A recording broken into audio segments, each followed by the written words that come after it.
Retiens ceci et écris-moi ça s'il te plaît. Avoir n'est pas posséder. Il ne faut pas avoir, il faut posséder. Tu peux avoir quelque chose que tu perdras, justement parce que tu n'as pas le trône. Avoir n'est pas posséder, possède. N'est-ce pas qu'il y a une écriture qui dit, vous posséderez la porte de vos ennemis. On ne dit pas vous aurez. Posséder, c'est-à-dire que nous contrôlons. La porte de tes ennemis est maîtrisable. On ne dit pas avoir. Si tu as, tu peux perdre.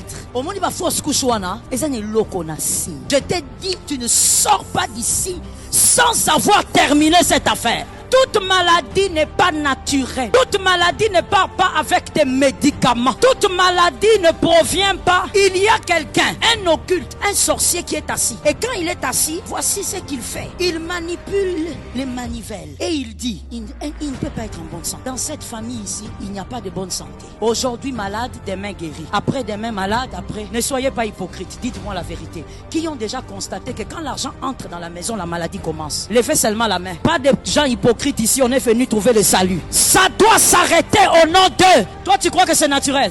Quand tu es fauché comme tout, il n'y a pas de maladie. Même les enfants, c'est pourquoi moi je dis toujours à mes fils qui ont des enfants. Des fois, ils me trouvent trop sévère. Mais je leur dis, tes enfants ne doivent pas tomber malades. Des fois, ils me regardent et disent, ah, qu'est-ce que ça veut dire? Oui, il y a des choses qui ne sont pas naturelles. Parce que l'écriture dit, même la contagion ne frappera pas chez toi. C'est-à-dire que même quand il y a épidémie, tous les enfants sont grippés. La Bible dit, il y a possibilité pour que ton enfant ne soit pas atteint. Reçois cette grâce au nom de Jésus. Il y a quelqu'un qui touche, il tire les ficelles. Quand tu dors, mal à l'estomac, je sens la chaleur.